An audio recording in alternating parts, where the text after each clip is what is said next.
But on a serious note, to the extent that black relationships have survived as they have, what say you about that 400 years later?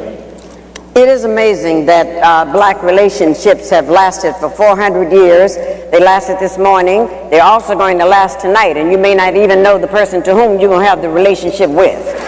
But they do tend to go over. Relationships do go over like that. And as we move into what has happened to this, I know that our relationships sometimes really reach a low ebb. That's one of the reasons why we wrote the book, How to Find and Keep a BMW, a Black Man Working. That was spelled out in there. It's just very serious. Because our relationships didn't start yesterday or last week. It also started 400 years ago when those 19 persons were here. And I want you to remember something very important that one of our by any means necessary power brokers told us, and that was Malcolm X. He said, if we can only remember that you didn't land at Plymouth Rock. Plymouth Rock landed on you. And it's very essential that we kind of keep this in place. And knowing that these are the things that happen, then we have to move more to change it. See, we have a system that would not like to see black males and black females together. They would not like to see that happening at all. Because once we come together, they understand the power of the strength of the black woman, the queen of the universe. They know that, her strength. They also know the power of the black male, the warrior. If you would turn him loose, he will protect also his family and things that need to be done. And because they understand that if our relationships are together, then they will lose. But if our relationships are torn up, then we can forever be treated in certain ways by the oppressors. That's why they gave us something called integration, which is nothing but the illusion of inclusion. They gave us this. They actually gave that statement. And when they gave that statement, it meant that they could go right into your homes. They went into the black homes now, the powers that be, and told us that you cannot discipline your children anymore. And if you discipline your children, you will go into jail. It's this kind of thing they told us. Now, this is amazing that, you know, the black parents who in Africa, that was out of the question. Some social worker come in there saying you can't discipline your children, the social worker would disappear. As you all know, this kind of thing would go on. You would be sitting in a place like this, and all you had to do was act up and do something wrong, and all your mother had to do was to glance in your direction. Y'all remember that? And you remember that the glance meant, don't let me have to get up and come over there. And every once in a while in the black family, there was a fool who would challenge the glance. And if you could get home over the foot, over the ironing cart, over whatever, you were sent to the backyard to get something off the peach tree. And if you brought something in that was too short,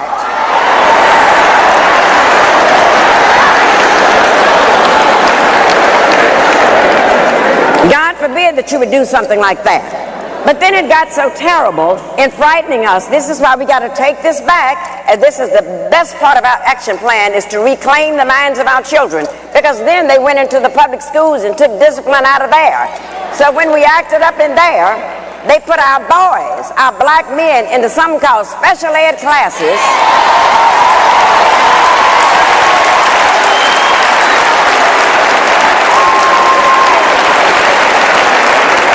And as you know, those special ed classes are nothing but holding cells until they can go to the state prison.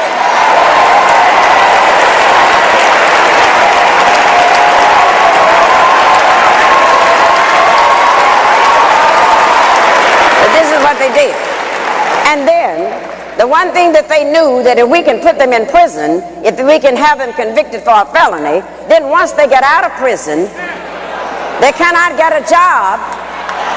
Because of that, they cannot get the job.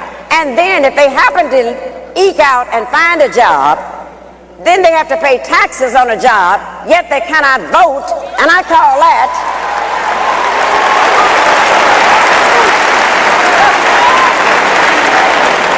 taxation without representation.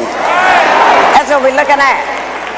And if one of the things that we would learn to do, they did a grand thing when they took that discipline away from us, because when they made our parents afraid to discipline the children, then what happened? We found out that the teachers were afraid of the principals were scared of the superintendent was scared of the school board was scared of the parents were scared of the children, and the children ain't scared of nobody.